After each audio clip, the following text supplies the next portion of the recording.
Hello दोस्तों, कैसे हैं आप सभी लोग। स्टडी 91 के इस चैनल पे आप सभी लोगों का स्वागत है। मैं विकास मिश्रा एक बार फिर से लेकर आया हूँ इंग्लिश के कुछ प्रैक्टिस सेशन को। तो आज हम लोग देखेंगे फिर से टेट के बारे में, और टेट के कुछ प्रीवियस ईयर्स के पेपर्स को हम लोग आज सॉल्व करना स्टार्ट करेंगे और देखेंगे कुछ नई ट्रिक्स और टेक्निक्स के बारे में जिनसे आप लोगों के एग्ज़ाम में आपको काफ़ी हेल्प मिलेगी और टाइम जो होगा वो आपका वहाँ पे बचेगा। ठीक है, तो चलिए देखना स्टार्ट करते हैं बिना टाइम को वेस्ट किए हुए। देखो ये जो पेपर है ये 23 फरवरी 2014 का पेपर है। ठीक है, तो देखते हैं इसके क्वेश्चंस को। और ये क्वेश्चन नंबर फर्स्ट आपके सामने आ चुका है, और जो अपना पहला क्वेश्चन दिया हुआ है इसमें ये पूछा गया है कि point out the figure of speech in the following sentence. ठीक है, फिगर ऑफ स्पीच इसमें पूछा हुआ है। एक कॉमन सा क्वेश्चन है, टेट के एग्जाम में, सी टेट के एग्जाम में ये पूछा ही जाना है। ठीक है, तो फिगर ऑफ स्पीच अपन हिंदी वाले भाई समझ लो अलंकार बोलते हैं। क्या बोलते हैं इसको? अलंकार बोलते हैं। और देखिए लिखा है and having nothing he hath all, मतलब हैविंग मतलब उसके पास सब कुछ है होते हुए भी नहीं है। तो यहाँ पे क्या कर रहा है, यहाँ पे एक विरोधाभास दिखाया जा रहा है, मतलब होने और ना होने की बात यहाँ पे की जा रही है। तो यहाँ पे जाहिर सी बात है कि विरोधाभास है, तो उसको हम ऑक्सीमोरन से यहाँ पे दिखाते हैं। ठीक है, ऑक्सीमोरन में हमेशा दो अपोजिट चीज़ों की बात की जाती है। इसके पहले वाले लेक्चर में मैं आप लोगों को इसको डिटेल में समझा चुका हूँ, बाकायदे उसमें हमने आपको डेफिनेशन वगैरह सारी चीज़ें एक्सप्लेन की हुई थी। तो अगर और भी डिटेल में इसमें मतलब क्या नाम है, फिगर ऑफ स्पीच को अगर देखना है तो इसके पहले का लेक्चर आप लोग वहाँ पे देख सकते हैं। खैर इसमें तो मैं इसको एक्सप्लेन कर ही रहा हूँ। ठीक है, चलिए बढ़ते हैं नेक्स्ट क्वेश्चन पे। तो ये आपका आंसर इधर दिया हुआ है, इसको थोड़ा सा जूम कर दिया गया है और बढ़ते हैं। देखिए नेक्स्ट लिखा है find where the errors is in the sentence. ठीक है, इधर सेंटेंस में अपने कुछ एरर आ गई हैं, तो उन एरर्स को ध्यान में रखते हुए हमको ये सेंटेंस देखना है। तो देखिए लिखा आई am reaching school in time every day. ठीक है, हमको क्या करना है, सेंटेंस में एरर फाइंड आउट करना है। तो एक बार हम लोग सेंटेंस को ऐसे रफली देख लेते हैं, एक आइडिया लग जाएगा आप लोगों को। तो देखिए इसमें लिखा आई, अब आई सब्जेक्ट है, एम क्या है, वर्ब है, और ये क्या है, मेन वर्ब है। तो एम क्या हो जाएगी, हेल्पिंग वर्ब हो जाएगी, और एम के साथ में आईएनजी फॉर्म आई है। आगे बढ़ते हैं, I am reaching where school, school का पार्ट्स ऑफ स्पीच नाउन हो जाएगा, इन क्या है, प्रीपोजिशन है, और उसके बाद में यहाँ पे टाइम हो जाएगा नाउन, और एवरी डे। तो यहाँ पे जो एवरी डे लिखा हुआ है, तो रीच करने का काम एवरी डे, मैं प्रत्येक दिन थोड़े ही हूँ, पहुँचने का काम प्रत्येक दिन हुआ है। तो पहुँचना वर्ब है, और वर्ब के बारे में जो बताता है उसको हम क्या बोलते हैं, एडवर्ब बोलते हैं। तो ये हो गया रूल। रूल क्या मतलब, सेंटेंस को अलग अलग हमने पार्ट्स में यहाँ पे डिवाइड कर रखा है। ठीक है, अब कुछ चीज़ें इसके बारे में आप जानिए। देखिए अगर कोई सेंटेंस लिखा हुआ है उसमें डेली, जनरली, एवरी के साथ में टाइम वर्ड आया हो। टाइम वर्ड का मतलब ऐसा वर्ड जो समय को बताता हो, मतलब every day, every month, every year, every hour, every minute. ठीक है, ऐसा कुछ अगर लिखा हो तो उसको हम टाइम वर्ड बोलते हैं। ठीक है, तो हो गया डेली, हो गया जनरली, हो गया उसके बाद में एवरी हो गया। तो अब जैसे एवरी का एक एग्जांपल देख लो, जैसे हमने लिख दिया क्या, एवरी डे लिख दिया, उसके बाद में हमने लिख दिया ऑलवेज। ठीक है, या फिर कोई रेगुलर एक्शन हो, या फिर कोई डेली हो गया, जनरली हो गया, एवरी प्लस टाइम वर्ड हो गया है, ऑलवेज लिखा हुआ है, और उसके बाद में कोई रेगुलर एक्शन, कुछ इरेगुलर एक्शन भी हैं।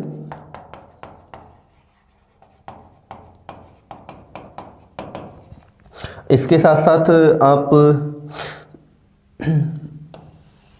जितनी भी नेचुरल हैपनिंग है, universal truth,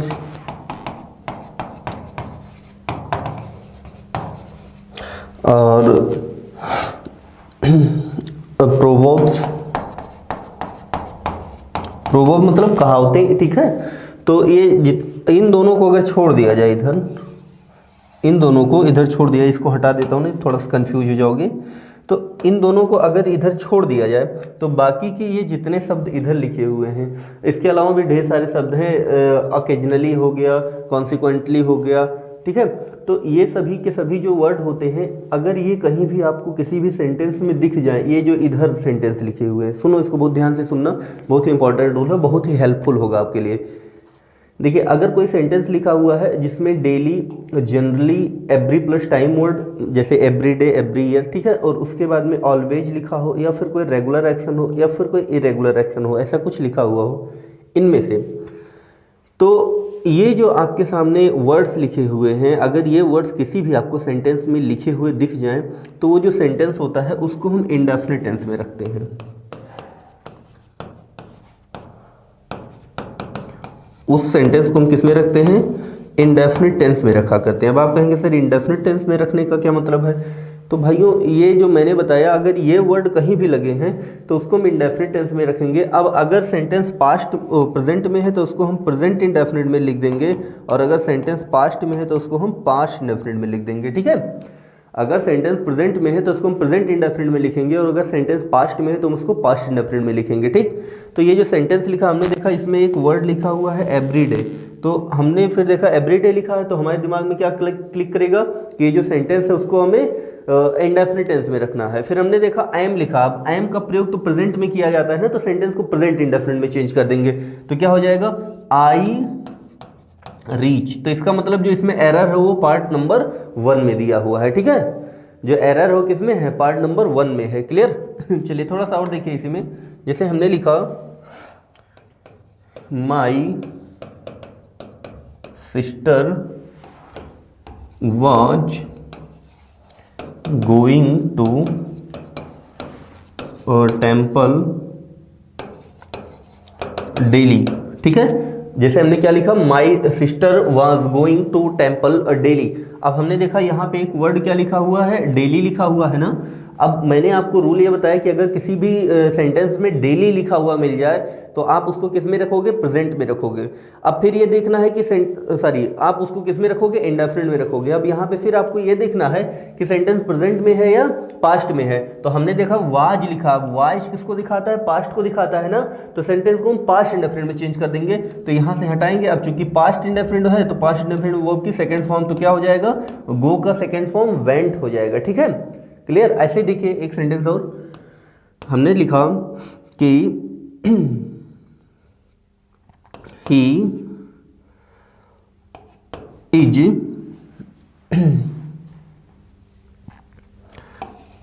going to school every day, ठीक है। एक सेंटेंस ये हमने लिख दिया है यहाँ पे। अब देखिए यहाँ पे क्या लिखा हुआ है? एवरीडे लिखा है। हमको जब भी ये वर्ड दिखे तो किस में चेंज करना है? उसको प्रेजेंट में चेंज करना है। किस में चेंज करना है? सॉरी, बार बार प्रेजेंट निकल रहा है। हमको उसको किस में चेंज करना है? इंडेफिनिट में चेंज करना है। उसको हमें किस में चेंज करना है? इंडेफिनिट में चेंज करना है। अब अगर इंडेफिनिट में चेंज करना है तो फिर क्या देखेंगे? सेंटेंस। अब देखा हमने सेंटेंस किस में दिया है? प्रेजेंट में, तो प्रेजेंट इंडेफिनिट में चेंज होगा। तो यहाँ पे क्या हो जाएगा? He goes. क्या हो जाएगा? गोज। तो इस प्रकार से हम उसको चेंज करेंगे। अब मैंने ये कहा था कि इधर वाले जो दोनों हैं इसको छोड़ दो, इसलिए क्योंकि ये जितनी भी प्रोवर्ब्स हैं, मतलब जितनी भी कहावतें होती हैं, जितनी भी कहावतें होती हैं और जितने भी यूनिवर्सल ट्रूथ, मतलब आप लोग इसको बोलते हैं सार्वभौमिक सत्य। क्या बोलते हो? सार्वभौमिक सत्य बोलते हैं। अब बात ये आती है कि सार्वभौमिक सत्य क्या होता है? इधर लिख दूं थोड़ा जूम करके।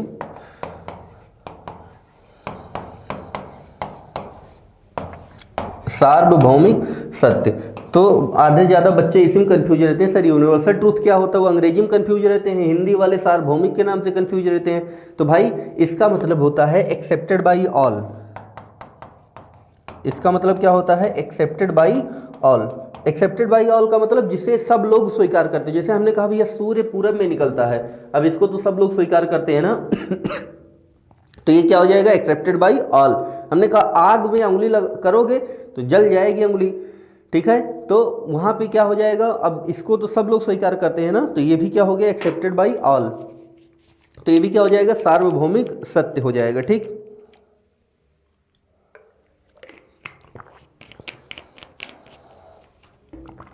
क्लियर? तो ये मतलब उसमें हम रूल अप्लाई करेंगे। चलिए बढ़ते हैं नेक्स्ट क्वेश्चन पे। अगला देखिए लिखा है चूज द करेक्ट ऑप्शन।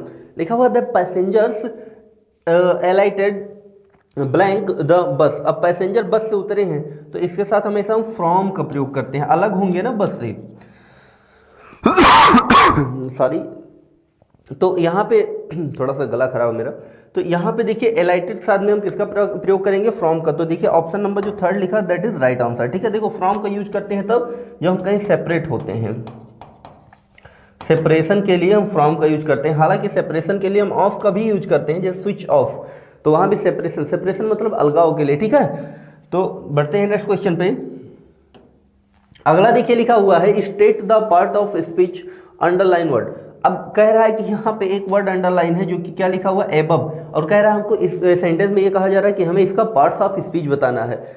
50 बार आप लोगों को बता चुका हूँ, हमें लगता है अब आप लोगों को रट गया होगा। चलो एक बार मैं इसको फिर से अलग अलग पार्ट में डिवाइड कर, देखो ही सब्जेक्ट है और सब्जेक्ट के साथ में देखो मैंने आपको बता रखा है ना कि ही, सी, इट, आई, वी, यू, दे, ये सब के सब क्या होते हैं, प्रोनाउन होते हैं। ठीक है, तो ही क्या हो गया, इसका पार्ट्स ऑफ स्पीच प्रोनाउन हो गया। ठीक है, क्लियर है। अगला देखिए लुक्ड। अब लुक्ड क्या हो जाएगी, यहाँ पे वर्ब हो जाएगी। अब बात हुआ एबव।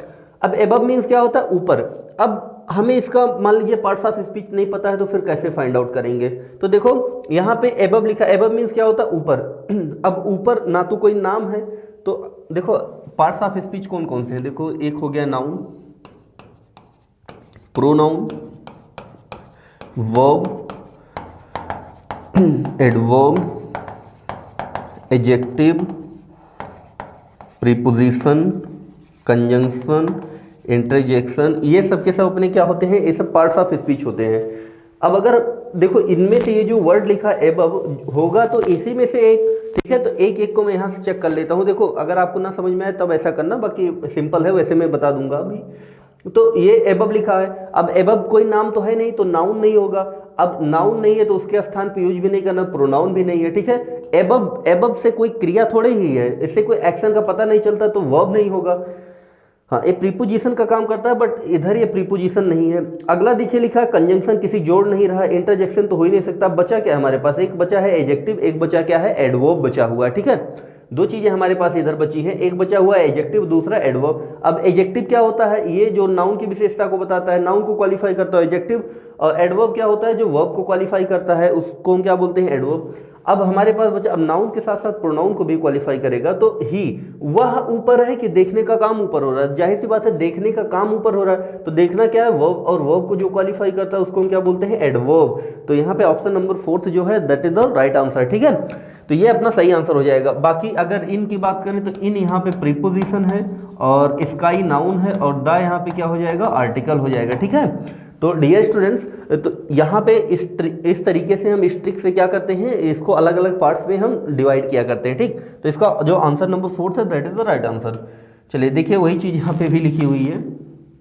बढ़ते हैं आगे, लिखा हुआ find out the grammatical correct sentence.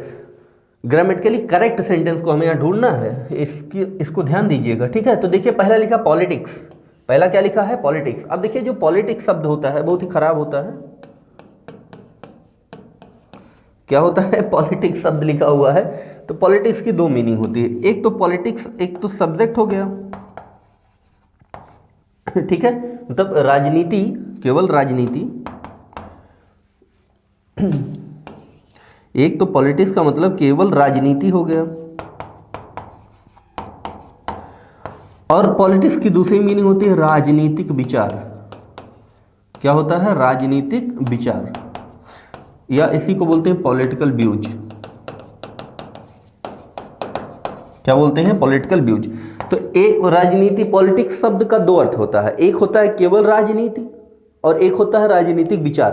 तो जो हम इसको राजनीतिक विचार के रूप में यूज करते हैं तो इसको हम प्लूरल फॉर्म में यूज करते हैं, और जब राजनीतिक यूज करते हैं, राजनीति के लिए केवल यूज करते हैं तो इसको सिंगुलर फॉर्म में यूज करते हैं। ठीक है, तो यहाँ पे देखिए लिखा है politics are the subject which is taught at degree level. तो देखो यहाँ पे राजनीतिक विचार सब्जेक्ट थोड़े हैं, राजनीति सब्जेक्ट है। ठीक है, तो यहाँ पे इसको हम कैसे यूज करेंगे, सिंगुलर यूज करेंगे। सब्जेक्ट सिंगुलर, तो यहाँ पे वर्ब भी कैसी होनी चाहिए, सिंगुलर। तो यहाँ पे हम आर को हटाएंगे, क्या लिखेंगे, इज। तो ये तो इनकरेक्ट सेंटेंस हो गया, तो हटाओ इसको। अगला देखिए लिखा इट इज यू। अब देखिए यहाँ पे इट सब्जेक्ट हो गया, इज वर्ब हो गई, यू क्या हो जाएगा, इसका मतलब कॉम्प्लीमेंट हो जाएगा यहाँ पे। तो इट इज यू हु देखो हु के लास्ट में हमने देखा है फुल स्टॉप लगा, फुल स्टॉप लगा है तो ये कौन सा प्रोनाउन होगा, रिलेटिव प्रोनाउन होगा ना। और मैंने आपको बता रखा है रिलेटिव प्रोनाउन के बाद आने वाली वर्ब उसके पहले आने वाले नाउन या प्रोनाउन के अनुसार प्रयोग की जाती हैं। तो यहाँ पे देखिए ये जो आर लिखा हुआ है, ये जो यहाँ पे आर लिखा हुआ है ये मतलब किसके आधार पे यहाँ पे यूज किया जाएगा, तो ये रिलेटिव प्रोनाउन से पहले आने वाले इधर नाउन या प्रोनाउन के आधार पे प्रयोग किया जाएगा।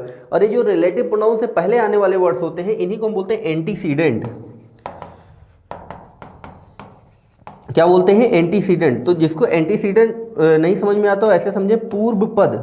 क्या होता है, पूर्व पद होता है। पूर्व पद का मतलब पहले आने वाला। तो देखो रिलेटिव प्रोनाउन से पहले आने वाला जो पद होता है उसी को एंटीसीडेंट या पूर्व पद बोलते हैं। तो ये जो यू लिखा है ये क्या है, एंटीसीडेंट। तो सुनिए रिलेटिव प्रोनाउन के बाद आने वाली जो वर्ब होती है वो हमेशा उसके एंटीसीडेंट के अकॉर्डिंग यूज की जाती है। तो देखो हु का एंटीसीडेंट कौन है, यू, तो यू के अकॉर्डिंग यूज किया जाएगा। यू प्लूरल है तो आर भी प्लूरल। आगे देखिए लिखा है यू आर रिस्पॉन्सिबल, ये क्या हो जाएगा यहाँ पे, ये भी मतलब कॉम्प्लीमेंट है, एडजेक्टिव है। और देखिए फॉर लिखा है, फॉर प्रीपोजिशन रिस्पॉन्सिबल के साथ हमेशा फॉर यूज किया जाता है।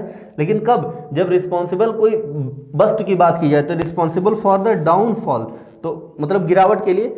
सेंटेंस सही लग रहा है तो यही आंसर भी होगा। सेंटेंस अगर सही है तो यही आंसर भी होगा। आगे देखिए लिखा आई। अब आई कौन सा पर्सन है, फर्स्ट पर्सन।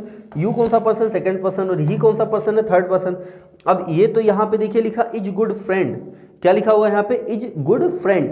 तो यहाँ पे जो सेंटेंस लिखा हुआ है इसमें एक रूल फॉलो हो रहा है। देखिए सामान्यतः क्या होता है, जैसे देखिए ये वाला सेंटेंस लिखा, अब इसमें सब्जेक्ट के स्थान पे एक ही प्रोनाउन लिखा हुआ है, ठीक है। या फिर इसके पहले कि अगर आप सेंटेंसेज को देखेंगे जो भी सेंटेंस लिखे हुए थे, ये जैसे मान लीजिए मैं कुछ सेंटेंस यहाँ पे आपको बताया था, कहाँ गया, हाँ देखिए यहाँ पे जो सेंटेंस लिखे हुए हैं या यहाँ पे जो सब्जेक्ट लिखा हुआ है, तो ऐसे सेंटेंसेज में हमने देखा सब्जेक्ट के स्थान पे कोई एक ही वर्ड यूज किया गया है, ठीक है। मतलब एक ही प्रोनाउन का हमने यूज कर रखा है। तो अगर सेंटेंस के सब्जेक्ट के प्लेस पे एक ही हम प्रोनाउन को यूज कर रखे हैं तब तो कोई बात नहीं है। लेकिन अगर किसी सेंटेंस में सब्जेक्ट के प्लेस पे एक से ज़्यादा प्रोनाउन आ जाए, ठीक है, तो हम क्या करते हैं, तो हम एक सीक्वेंस को फॉलो करते हैं। तो अगर सेंटेंस पॉजिटिव है तो 2 3 1 का सीक्वेंस फॉलो होता है। 2 3 1 का मतलब वो जैसे 1 4 3 वाला है उस टाइप का कुछ नहीं है। 2 का मतलब सेकंड पर्सन, 3 का मतलब थर्ड पर्सन और 1 का मतलब फर्स्ट पर्सन। तो देखिए यहाँ पे तो ये रूल फॉलो होगा। अब चूंकि सेंटेंस तो पॉजिटिव ही है ना, अच्छे फ्रेंड है तो अच्छी बात है। तो सेंटेंस का सेंस पॉजिटिव है तो पहले 2 आना चाहिए, तो यू हो जाएगा। फिर 3 आना चाहिए तो ही हो जाएगा। तो यू, ही एंड आई होना चाहिए, ऐसा होना चाहिए था। तो खैर ये भी गलत है। और ये Ganga is a famous river, ये देखो यहाँ पे द गंगा होना चाहिए। तो खैर ये सब यहाँ पे गलतियाँ हैं। तो इसका जो ऑप्शन नंबर 2 है यही सेंटेंस करेक्ट है, तो यही आंसर भी होगा, राइट। चलिए बढ़ते हैं आगे। तो यही यहाँ पे भी लिखा हुआ है, आगे बढ़ते हैं। लिखा हुआ है change the following into passive voice. बहुत सही सेंटेंस, बहुत ही प्यारा सेंटेंस है, बहुत ही प्यारा सेंटेंस है ये आपके सामने जो लिखा हुआ है। लिखा हुआ है do not insult your elders, ठीक है। अपने से बड़ों का कभी भी हम इंसल्ट नहीं किया करते हैं। हालांकि आजकल के बच्चे क्या हैं, बड़े को ही नीचा दिखाने में लगे रहते हैं, ठीक। तो खैर ऐसा नहीं करना चाहिए, बहुत ही गंदी बात है। देखिए लिखा हुआ do not insult your elders. तो हमको ये जो सेंटेंस लिखा, खैर अच्छी बात गंदी बात बाद में होगी, अभी पैसिव वॉइस में इसको चेंज करना, ठीक। तो यहाँ पे क्या किया जा रहा है, मतलब किसी को सजेशन दिया जा रहा है। तो कईयों तरीके हैं इसको चेंज करने के लिए। तो इसको हम 2 तरीके से चेंज कर सकते हैं, ठीक है। एक तो हम इसमें लिख सकते हैं ऐसा, you are order to, you are suggested to, you are advise to, ऐसा कुछ करके हम इसको बना सकते हैं। और दूसरा हम किससे बनाते हैं, लेट से बनाते हैं। किससे बनाते हैं, लेट से बनाते हैं। तो पहले सबसे पहले लेट आएगा। तो देखिए कितने स्थान पे लेट लिखा है, ठीक है, ये लेट लिखा हुआ है। लेट के बाद में क्या आता है, ऑब्जेक्ट। तो इंसल्ट हुम, किसका इंसल्ट, तो यहाँ पे योर एल्डर्स। तो ये ऑब्जेक्ट लिखा हुआ है, तो यहाँ पे ऑब्जेक्ट किसके बाद कहाँ आया, तो ये नहीं आया, गलत हो गया।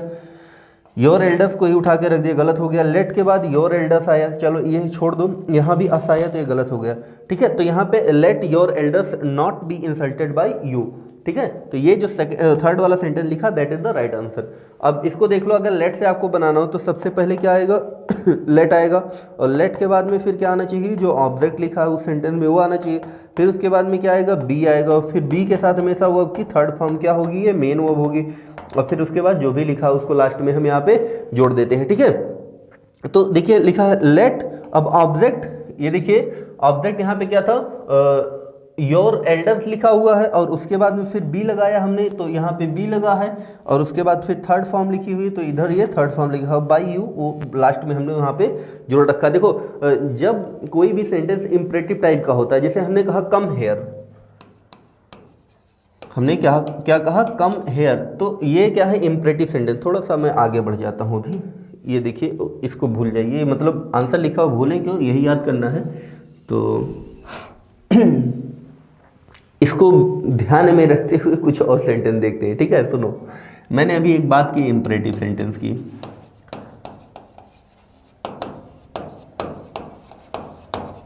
हमने बात यहाँ पे किसकी की है, इंपरेटिव सेंटेंस की बात की है, ठीक है। अब देखिए जो इंपरेटिव सेंटेंस होते हैं, ये सही है, ये जो इंपरेटिव सेंटेंस होते हैं क्या होते हैं, इसको पहले समझो। तो देखिए जो इंपरेटिव सेंटेंस होते हैं, इसमें हम ऑर्डर, रिक्वेस्ट, सजेशन,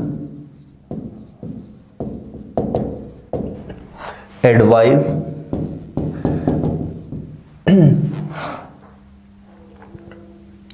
फॉरवर्ड,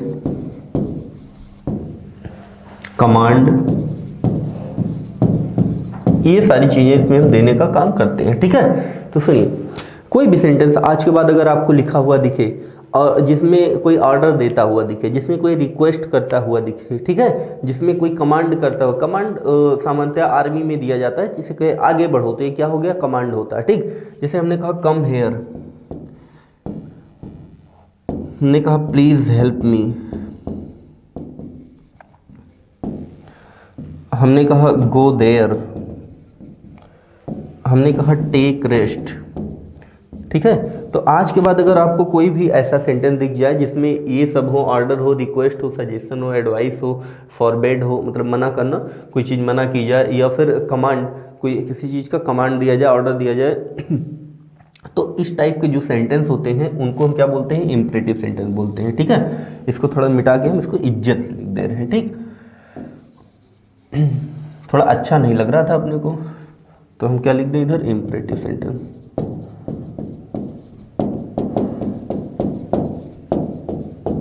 क्या लिख देंगे यहाँ पे, इंपरेटिव सेंटेंस लिख दे, ठीक है। तो हिंदी में बोलते हैं आदेशात्मक वाक्य, क्या बोलते हैं हिंदी में, आदेशात्मक वाक्य इसको बोला करते हैं, ठीक है।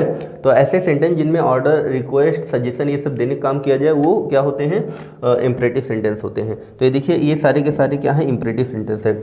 अब मैं ये यहाँ पे ये बताना चाह रहा था, जैसे मान लीजिए हमने कहा आपको कि कम हेयर, तो यहाँ पे जाहिर सी बात है, मैं कह तो आपसे ही रहा हूँ ना, तो इसमें जो सब्जेक्ट होता है, यू होता है, ये हमेशा छिपा हुआ रहता है। अब चाहे मैं आपसे कहूँ कि यू कम हेयर, तो कह तो आपसे ही रहा हूँ। जैसे मान लीजिए कि कभी कभी आप फ़ोन पे बात करते रहते हैं ना, तो कोई पर्सन जो सामने आपसे फ़ोन, मतलब आप फ़ोन पे बात कर रहे हैं, जिससे वो पर्सन पूछता है कि हमसे बोल रहे हैं, तो आप क्या कहते हैं, नहीं पड़ोसी से बोल रहे हैं, क्योंकि बात तो पड़ोसी से कर रहे हैं ना।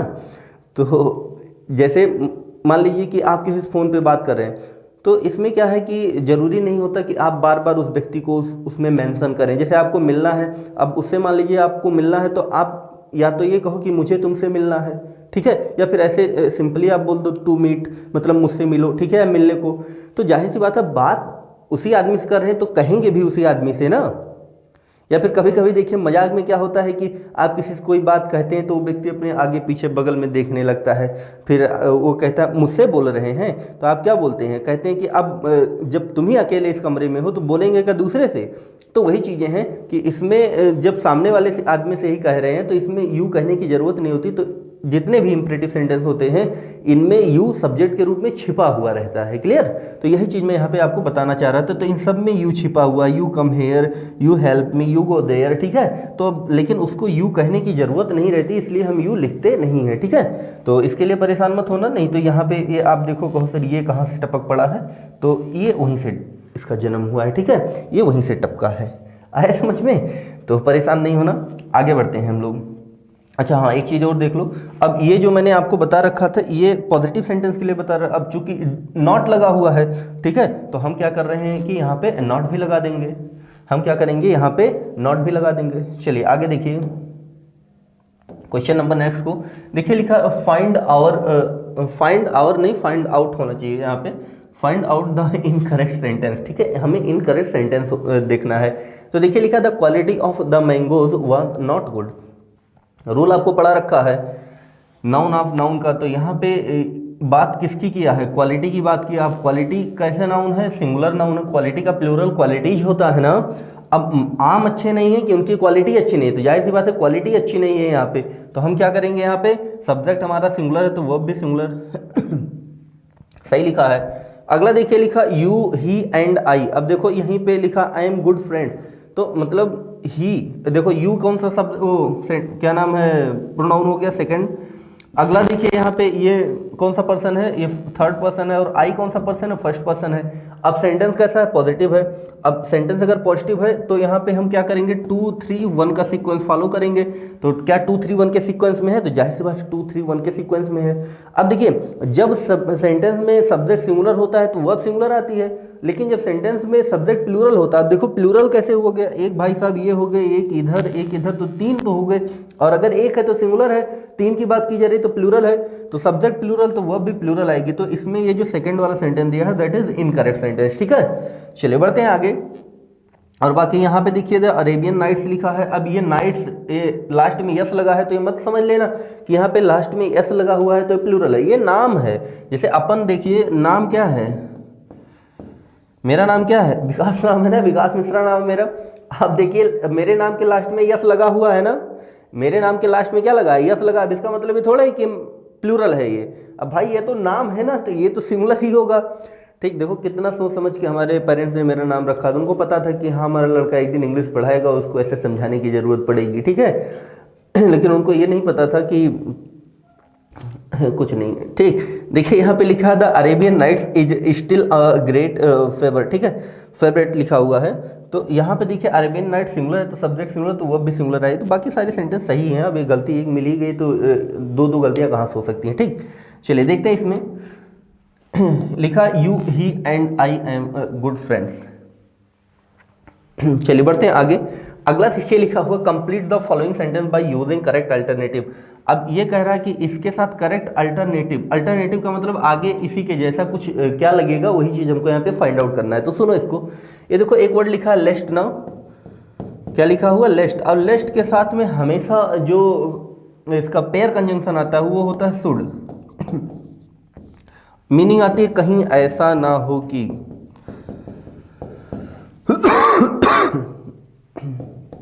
क्या होता है, कहीं ऐसा ना हो कि, ये वाली मीनिंग आती है हमको, ये वाला वहां पे फीलिंग मिलती है लिस्ट अगर लगा हुआ है। तो देखिए इसमें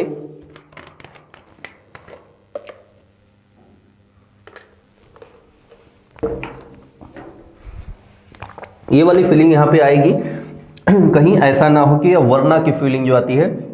तो यहाँ पे देखिए ये लिस्ट लिखा हुआ, अब इसमें पहले से ही ना लिखा हुआ है ना, तो ना किसको बताता है, नेगेटिव को। तो अगर लेस्ट का प्रयोग कहीं भी किया गया है तो इसके साथ में हम कभी नो, नॉट, नेवर, इन सब का प्रयोग नहीं किया करते। तो दो चीज़ें समझो, लेस्ट एक नेगेटिव वर्ड है, इसलिए इसके साथ में कभी हम नो, नॉट, नेवर का प्रयोग नहीं करते। और लेस्ट के साथ में हमेशा जो पेयर आता है वो किसका आता है, शुड का। तो कहने का मतलब शुड के अलावा कभी विल, शैल, मे, माइट इन सब का भी यूज नहीं करेंगे। तो देखिए लिखा वॉक केयरफुली लेस्ट, मतलब आराम से चलो, कहीं ऐसा ना हो कि फॉल डाउन लिखा हुआ ना, मतलब आप गिर जाएं। तो देखिए यू के साथ में पेयर किसका आएगा, शुड का पेयर आएगा, तो एक ही जगह पे दिया हुआ है, तो ये सेकंड वाला ऑप्शन सही है। अब ये सोचना, ये मत सोचना कि शुड के साथ नॉट लगेगा, नहीं, ये सेंटेंस में ये नॉट इसमें ऑलरेडी छिपा हुआ है, ये नेगेटिव ऑलरेडी है, तो इसके साथ में हमेशा पेयर शुड का ही आएगा। तो हो जाएगा walk carefully लेस्ट you should fall down लिखा हुआ। ठीक है, एक और देखो, जैसे हमने लिखा वर्क हार्ड लेस्ट यू, या फिर ऐसे लिख दूं, अरे वही लिखने जा रहा था, कठिन परिश्रम करो कहीं ऐसा ना हो कि फेल हो जाओ। तो हमने कहा ये बच्चा टाइप का हो जाएगा, थोड़ा ऐसे देखो कि हमने लिखा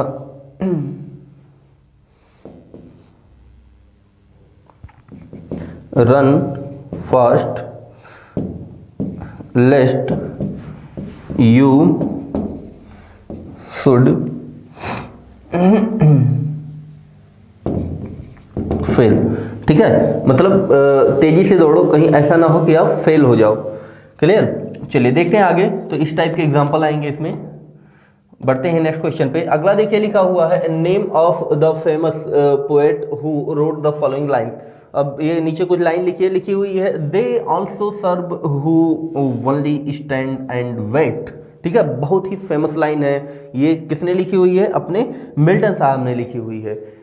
किसने लिखी हुई है इसको? जॉन मिल्टन की है ये एक पोएम से ली गई हुई है। लिखा हुआ they also serve who only stand and wait. ठीक है, तो ये जो लाइन लिखी हुई है इसको किसने लिखा? मिल्टन ने लिखा हुआ है। चलिए बढ़ते हैं आगे।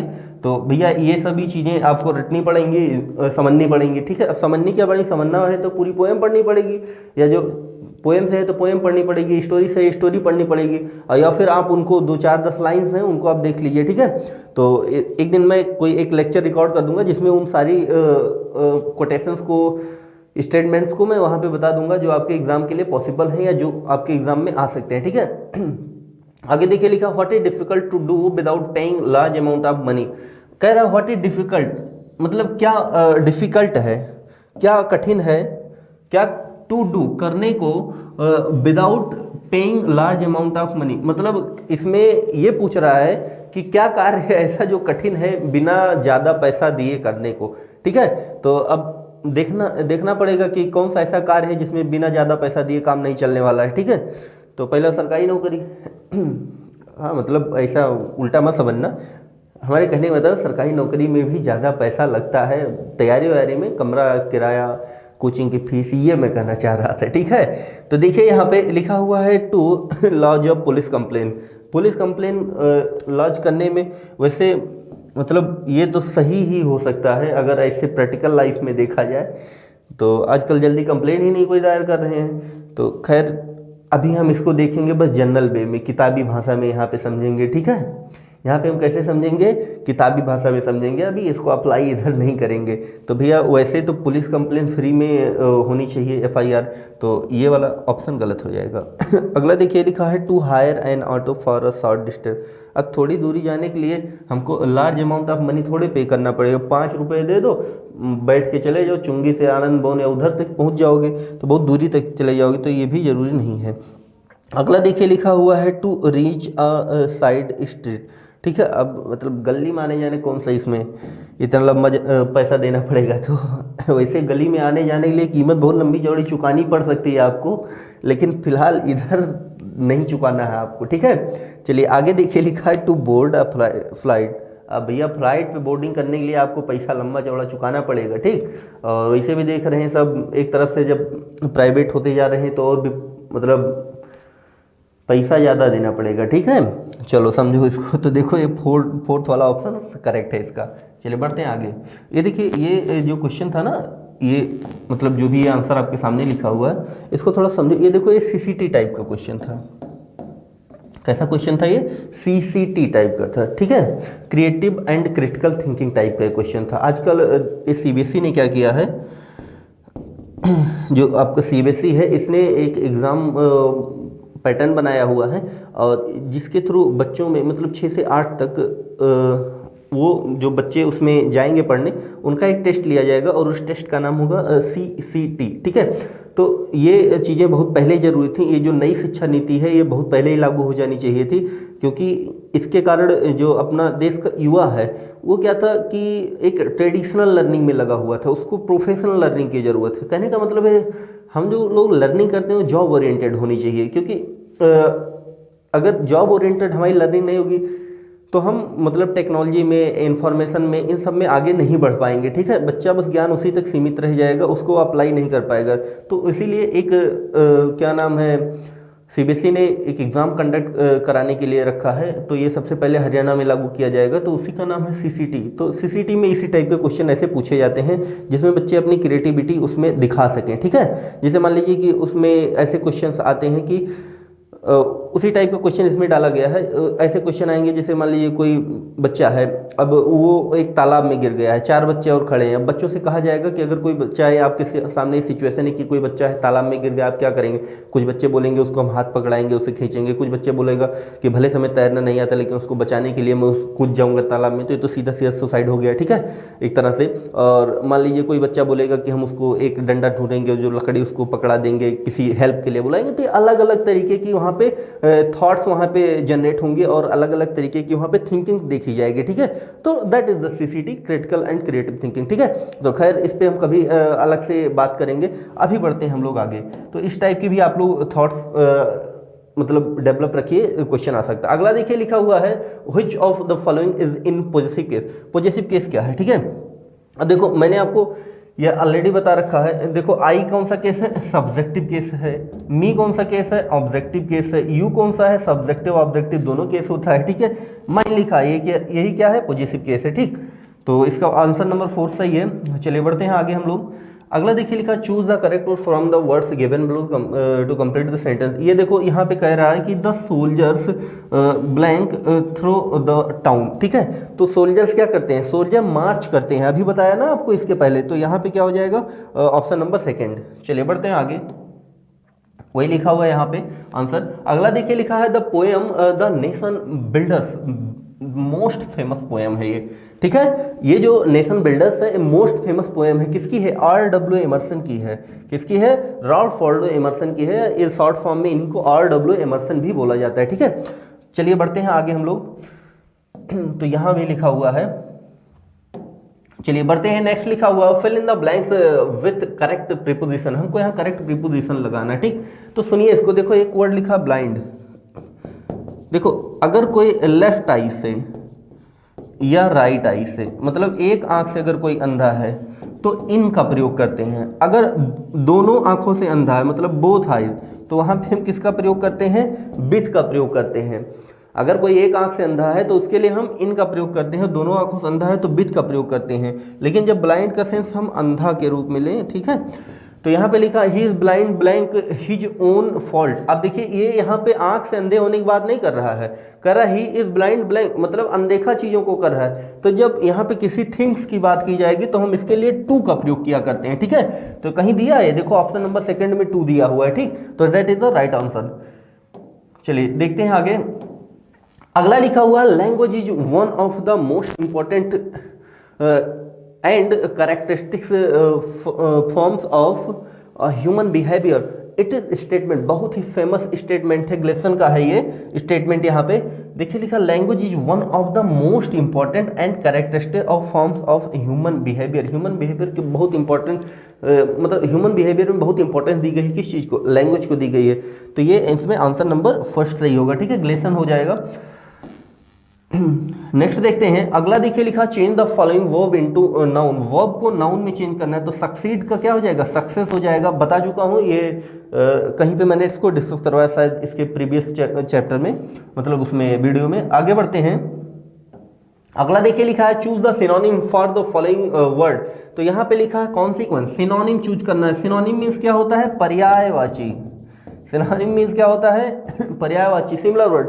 तो आप बोलते रहते हो ना कि मतलब जैसे बोलते हैं कि अगर तुमने ये काम किया तो you had to suffer bad consequences of this, मतलब तुम्हें इसके बहुत बुरे परिणाम भुगतने पड़ेंगे। तो कॉन्सिक्वेंस मीन्स क्या होता है, रिजल्ट होता है। तो इसका ऑप्शन नंबर 4 होगा, ठीक है। चलिए बढ़ते हैं आगे। अगला देखिए लिखा है choose the correct meaning of following phrase. लिखा हुआ है टू ब्रिंग टू लाइट। अब देखो ब्रिंग मीन्स क्या होता है, लाना, और लाइट मीन्स क्या होता है, प्रकाश। अब जब प्रकाश में कोई चीज़ लेकर आओगे तो दिख जाएगी वो चीज़ ना। अरे कोई चीज़ अंधेरे में है तो अंधेरे में वो चीज़ दिखेगी नहीं, लेकिन जब प्रकाश में लाओगे तो वो चीज़ दिख जाएगी। तो दिखना मतलब लोगों के सामने आना चीज़ों को। तो इसका मतलब क्या होता है, रिवील। टू रिवील मतलब खुलासा करना। क्या हो जाएगा, खुलासा करना।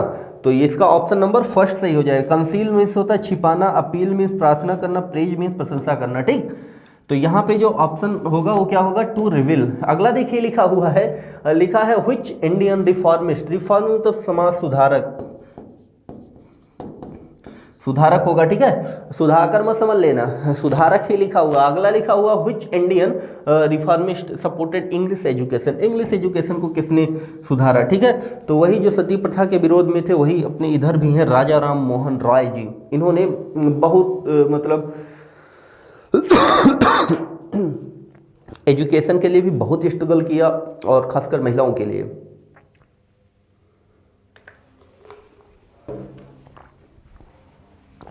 आगे बढ़ते हैं, तो आंसर में राजा राम मोहन राय। अगला लिखा हुआ है general aim of prose teaching is to help student. कह रहा है कि यहाँ पे जो जनरल एम होता है, मतलब साधारण जो लक्ष्य होता है किसका, प्रोज टीचिंग का, ठीक है, प्रोज टीचिंग मतलब पैसेज वगैरह जिसमें आती हैं, इज टू हेल्प मतलब हेल्प करने के लिए, सहायता करने के लिए द स्टूडेंट टू डेवलप। अगर हम बच्चे को प्रोज टीचिंग करवा रहे हैं, प्रोज पढ़ा रहे हैं, तो मतलब इसका एम क्या होता है, उद्देश्य क्या होता है, क्या करने के लिए, टू डेवलप मतलब क्या हम विकसित करना चाहते हैं उसमें प्रोज पढ़ा के, ठीक है। अब देखिए, अगर सामान्य सा बच्चा हम उसको एक कहानी सुना रहे हैं, ठीक है, प्रोज में यही तो सब सारी चीज़ें होती है, मान लो कहानी सुना रहे हैं तो उसमें उस क्या क्या चीज़ें डेवलप होंगी। देखो इसको लिखा इंटरेस्ट इन रीडिंग। अब बच्चा एक कहानी अगर बहुत अच्छा सुनेगा, बच्चा एक कहानी अगर बहुत अच्छा सुनेगा, हम उसको बहुत अच्छी कहानी पढ़ाए, तो वो क्या होगा, उस कहानी अगर बहुत उसको पसंद आई तो आगे भी कहानी इधर उधर ढूंढेगा पढ़ने के लिए, ठीक है। तो जाहिर सी बात है इंटरेस्ट इन रीडिंग, तो ये तो सही है, तो ये तो उसमें डेवलप होना ही होना है, ठीक है। अगला देखिए लिखा क्रिटिकल थिंकिंग, और उसमें कहानी में कोई ऐसा मोड़ हमने दे दिया, ठीक है, तो वो जाहिर सी बात है उसके अंदर एक क्रिएटिविटी आएगी, वो चीज़ों को एक क्रिटिकल वे में सोचना शुरू करेगा, ठीक है, मतलब एक लॉजिकल वे में सोचेगा, एनालिटिकल वे में उसमें चीज़ों को सोचना वहाँ पे स्टार्ट करेगा, ठीक है। तो ये सारी चीज़ें वहाँ पे रहेंगी। तो ये हो गया सेकंड वाला, ये भी है सही। अगला देखिए लिखा कॉम्प्रीहेंशन एबिलिटी। देखिए कॉम्प्रीहेंशन मतलब होता है समझ, कॉम्प्रीहेंशन मीन्स क्या होता है, समझ होता है। ये देखो ये पेडागोजी का क्वेश्चन है यहाँ पे आपके सामने, तो ये क्या हो जाएगा, यहाँ पे ये देखिए कॉम्प्रीहेंशन एबिलिटी, एबिलिटी क्या होता है आपको बता चुका हूँ कि एबिलिटी जो होती है वो क्षमता को दिखाती है, तो कॉम्प्रीहेंशन मीन्स क्या होता है, समझ होता है, टू अंडरस्टैंड समथिंग, किसी चीज़ को समझने की। अब अगर उसको आप प्रोज पढ़ाएंगे, मान लीजिए प्रोज में कहानी बताएं आप, तो कहानी के लास्ट में क्या बताया जाता है, कहानी के लास्ट में लोग ये भी बताते हैं ना, शिक्षा लिखा होता है कि इससे क्या सीख मिलती है। तो अब अगर क्या सीख मिलेगी, तो उसको अच्छे बुरे की पहचान होगी, मतलब एक समझ भी उसके अंदर डेवलप होगी। तो जाहिर सी बात है कि ये सारी चीज़ें हैं। और यहाँ पे आंसर नंबर लास्ट दिया हुआ है ऑल ऑफ द एबव, तो इसमें जो आंसर नंबर 4 है that is the right answer, ठीक है, तो ये इसका सही आंसर होगा। चलिए बढ़ते हैं आगे, तो ये देखिए ऑल ऑफ एबव है। अगला देखिए लिखा लैंग्वेज लर्निंग स्टार्ट फ्रॉम। अब लैंग्वेज की लर्निंग स्टार्ट होती है, किससे स्टार्ट होती है। अब मान लीजिए छोटा सा बच्चा है, अब बच्चा अभी मान लीजिए उसका जन्म हुआ है, तो वहाँ पे अगर जन्म है तो उसको लैंग्वेज लर्निंग की बात, अब तो लैंग्वेज लर्निंग स्टार्ट कहाँ से करेगा। अब देखो उसको कुछ पहले से तो पता है नहीं, तो जाहिर सी बात है अब जब कुछ पता नहीं तो रोने के अलावा कुछ बोल तो पाएगा नहीं। अब बोल पाएगा भी तो उसको आप समझ नहीं पाओगे, तो यहाँ पे ये स्पीकिंग तो हो नहीं सकता। अगला देखिए रीडिंग। अब अभी जब वो मतलब कुछ पढ़ा ही नहीं, वो जानता ही नहीं, तो रीडिंग कैसे करेगा, तो ये भी नहीं हो सकता। अगला देखिए राइटिंग। अब लिखने के लिए राइटिंग रीडिंग की जरूरत है, आपको आना चाहिए, तो हटाओ इसको भी। तो सबसे पहले वो सुनने से शुरू करता है। आप लोग जब पढ़ेंगे लैंग्वेज लर्निंग, तो इसमें दो चीज़ें होती, एक होता है लैंग्वेज लर्निंग और एक होता है एक्विजिशन, ठीक है। इसमें मैं आप लोगों को बताऊंगा कि यहाँ पे जो हम एक्विजिशन करते हैं या जो भी करते हैं, वो स्टार्टिंग से हम जब भी स्टार्ट करते हैं अपनी मदर टंग से, तो हम क्या करते हैं, हम उस चीज़ को एक्सेप्ट करते हैं, हम उस चीज़ का एक्विजिशन करते हैं बाई अदर्स, मतलब दूसरों से। तो जब दूसरों से हम उसको मतलब एक्सेप्ट करते हैं, तो दूसरों से हम पहले सुनेंगे, फिर उसके बाद में हमें बोलना लिखना पढ़ना जो भी आएगा। अब ये ना हो कि जैसे एक लड़का था ना, वो उसको ना लिखने आता था ना पढ़ने आता था, उसके मास्टर साहब उससे बहुत गुस्सा हो गए, बोले अगर कल तुम्हें लिखना नहीं आ गया, लिखना पढ़ना, तो मैं खदेड़ दूंगा। अगले दिन बच्चा पहुंचा, बोले मास्टर साहब आ गए, ये चीज़ें समझ में आने लगी। बोला हाँ साहब मास्टर साहब, बस लिखना आ गया है, बस पढ़ना नहीं आया हुआ है। बोले लो, उसको दे दिया मार्कर, बोले चलो लिखो। लिख दिया। मास्टर साहब बोले क्या लिख दिया। बोला सर कहा था ना लिखना आ गया, पढ़ना नहीं, पढ़ना आपको आता है पढ़ लो। तो ऐसा ना हो, तो इसमें ऑप्शन फर्स्ट सही है। चलिए बढ़ते हैं आगे, तो लिसनिंग है। बढ़ते हैं नेक्स्ट, लिखा हुआ है फोनेटिक। आपको बता चुका हूँ ना, अभी लास्ट जो मैंने पेपर डिस्कशन किया था उसमें आपको ये बताया हुआ था कि फोनेटिक क्या होता है। फोनेटिक मतलब साउंड से रिलेटेड चीज़ें होती हैं। तो यहाँ पे ऑप्शन नंबर फर्स्ट सही होगा। अगला देखिए, नेक्स्ट लिखा हुआ है I have sent a letter to him. क्या करना है, इसको हमें इनडायरेक्ट में चेंज करना है। किसमें हमें इसको चेंज करना, सॉरी इनडायरेक्ट में नहीं, सॉरी इंडिकेट लिखा हुआ है, इंडिकेट द टेंस। हमको यहाँ पे टेंस बताना है। क्या करना है, टेंस इसको बताना है। अब देखिए टेंस बताने में देखिए हमने यहाँ पे हैव लिखा, हैव क्या है, हेल्पिंग वर्ब है, और सेंट क्या है, मेन वर्ब है। लास्ट डे मैंने जब आप लोगों को सॉल्व करवाया था उसमें आपको इसको बता रखा था कि प्रेजेंट परफेक्ट टेंस में हेल्पिंग वर्ब के रूप में हम किसका प्रयोग करते हैं, हैज का प्रयोग करते हैं और हैव का प्रयोग करते हैं। और मेन वर्ब के रूप में हम किसका प्रयोग करते हैं, वर्ब की थर्ड फॉर्म का। और कोई भी परफेक्ट टेंस हो सबके साथ हमेशा वर्ब की थर्ड फॉर्म ही मेन वर्ब के रूप में आएगी। तो ऑप्शन कहीं यहाँ दिया हुआ है प्रेजेंट परफेक्ट टेंस, तो ऑप्शन नंबर थर्ड, ठीक है। देखिए आगे देखते हैं, बढ़ते हैं। लिखा choose the correct meaning of following phrase. अब देखिए लिखा फुट द बिल लिखा हुआ। फुट द बिल मतलब इसका मतलब होता है पैसा पे करना। पैसा पे करना मतलब पैसा पे करना नहीं, भुगतान करना इसका अर्थ होगा, ऐसे समझो। तो क्या हो जाएगा, टू पे। अगला देखिए लिखा हुआ है और एक और फ्रेज होती है वो भी देख लो। जैसे एक वर्ड होता है पे ऑन द नेल, ये भी एक फ्रेज होती है। क्या लिखा हुआ, पे ऑन द नेल। तो इसका मीनिंग होता है पे प्रॉम्प्टली, मतलब तुरंत भुगतान करना। अगर आपके एग्जाम में आ जाए पे ऑन द नेल तो इसका मतलब होता है पे प्रॉम्प्टली, तुरंत भुगतान करना। चलिए आगे देखते हैं। लिखा है choose the correct figure of speech. अब इसमें भी हमको क्या करना, फिगर ऑफ स्पीच चूज करना है। तो लिखा हुआ है the wind lies asleep in the arm of down. बहुत ही फेमस लाइन है ये, ठीक है। फिलहाल हमें इसमें क्या देखना है, फिगर ऑफ स्पीच को देखना है। तो इसमें क्या कह रहा है, आर्म्स ऑफ डाउन। अब डाउन, डाउन सवेरे की यहाँ पे बात की गई है, लेकिन सवेरा जो निर्जीव वस्तु है, जब हम क्या करते हैं किसी निर्जीव वस्तु में सजीवों के गुण दिखाते हैं तो इसको हम पर्सनिफिकेशन कहते हैं, ठीक है। इसको हम क्या बोलते हैं, पर्सनिफिकेशन बोलते हैं। जैसे हमने लिखा नेचर्स ब्यूटी, तो क्या हो गया, नेचर्स ब्यूटी लिखा हुआ है। अब जो ब्यूटी होती है वो तो सजीवों में होती है ना, लेकिन नेचर जो है वो क्या है, निर्जीव। जैसे हम कहते हैं डेथ हैंड, मृत्यु के हाथ। अब मृत्यु जो निर्जीव है, लेकिन अब हाथ किसके होता है, सजीव के होता है। या हम कहते हैं सेंस फ्यूरी, तो फ्यूरी मीन्स क्या होता है, गुस्सा। अब गुस्सा किसको आता है, गुस्सा तो सजीव को आता है ना, लेकिन सन क्या है, निर्जीव है। तो यहाँ पे हम क्या कर रहे हैं, निर्जीवों में सजीवों के गुण दिखा रहे हैं। तो इसको हम क्या बोलते हैं, पर्सनिफिकेशन, या इसी को हिंदी में हम बोलते हैं मानवीकरण। क्या बोलते हैं, मानवीकरण। तो इसका जो थर्ड वाला ऑप्शन है that is the right answer. चलिए बढ़ते हैं आगे। अगला देखिए लिखा हुआ है the lesson torch bearer. Very good, बहुत ही मतलब पर्सनली अगर मैं बात करूं तो जो टॉर्च बियरर्स पोएम थी बहुत ही अच्छी पोएम लगी, आज भी मतलब मुझे बहुत पसंद है ये। तो ये पूछ रहा है कि इसको लिखा किसने है, ठीक है। तो इसको W.M. रायवर्न ने लिखा हुआ था। चलिए बढ़ते हैं आगे।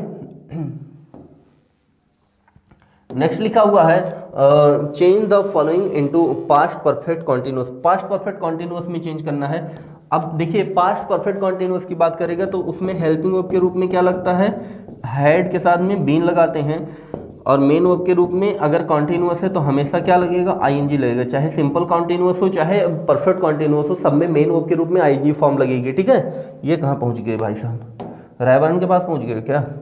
चलिए खैर कोई बात नहीं है। तो यहाँ पे क्या हो जाएगा, द बॉयज आर, ठीक है। अब चूंकि ये प्रेजेंट में लिखा है, पास्ट में भी चेंज करना है, तो यहाँ पे क्या हो जाएगा, हैड, और उसके साथ में क्या लगेगी, बीन। बाकी प्लेइंग ऐसे ही रहेगा। तो हैड बीन प्लेइंग कहाँ लिखा है, देखो ऑप्शन नंबर 4 में लिखा है, तो दैट इज राइट आंसर, ठीक। हैड बीन प्लेइंग हो जाएगा आंसर। बढ़ते हैं आगे। लिखा हुआ है क्वेरिड। क्वेरिड, क्वेरिड मीन्स क्या होता है, एक्सट्रैक्ट। क्वेरिड मीन्स क्या होता है, एक्सट्रैक्ट। और बाकी क्या दिया हुआ, measure of capacity used in glass window floor title. तो इसका कोई मतलब नहीं है।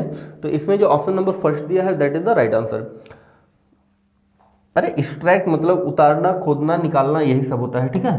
अगला देखिए लिखा a person who regards the whole world, मतलब एक ऐसा व्यक्ति जो पूरे संसार को ऐसा मानता है कि whole world is as his country is called, मतलब जो पूरे विश्व को अपना देश मानता है तो उसको हम बोलते हैं विश्व नागरिक, और उसको बोलते हैं कॉस्मोपॉलिटन, विश्व नागरिक।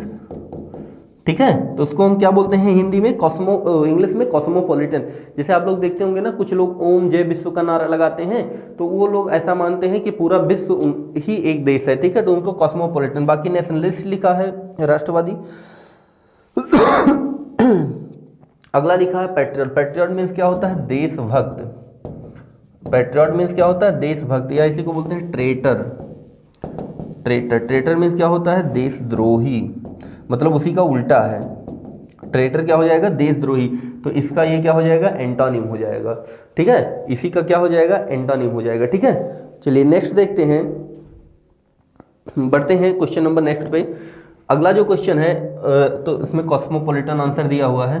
अगला देखिए, लिखा fill in the blanks, Ritu is blank most active girl in blank family. अब देखिए यहाँ पे हमको ये क्या हो गया है, ये हमें लगता है उसके पहले का आ गया है, टाइप हो गया, हटा देते हैं इसको। खैर यहाँ पे हमको आर्टिकल फिलअप करने हैं। ठीक है, तो हम देखिए यहाँ पे क्या करेंगे, लिखा रीतू। अब रीतू की बात हो गई है यहाँ पे एक बार, तो मैंने आपको पिछले वीडियो में भी ये चीज़ें बताई थी कि एक बार जिसकी बात हो गई, जो हम आगे यूज करेंगे उसका, तो फिर उसके पहले द का प्रयोग करते हैं, तो क्या हो जाएगा, Ritu is the most active girl in the family. ठीक है, तो इसमें option number 2 is the right answer. ठीक है, जब भी द का प्रयोग हम तब करते हैं या उस व्यक्ति या उस वस्तु के लिए करते हैं जिसकी बात पहले से की जा चुकी होती है। ठीक है, तो रीतू यहाँ पे एक बार इसकी बात हो गई तो फिर मोस्ट एक्टिव गर्ल हो जाएगा। चलिए बढ़ते हैं आगे। तो देखिए आंसर में वही दिया हुआ है, और यहाँ पे हम लोगों का क्वेश्चन एंड होता है। और इस प्रकार से ये पूरा का पूरा सेशन आप लोगों के लिए बहुत हेल्पफुल होगा, और आशा करता हूँ कि चीज़ें आप लोगों को काफ़ी पसंद आएंगी और आपके एग्ज़ाम के लिए काफ़ी हेल्पफुल होंगी। So watch the video and comment me कि आपको वीडियो कैसे लगा, और कमेंट करके हमको ज़रूर बताइए। वीडियो को लाइक कीजिए, शेयर कीजिए, चैनल को सब्सक्राइब कीजिए, और जल्दी से सभी लोग सिलेक्शन लीजिए। ठीक है, okay, thanks to all of you.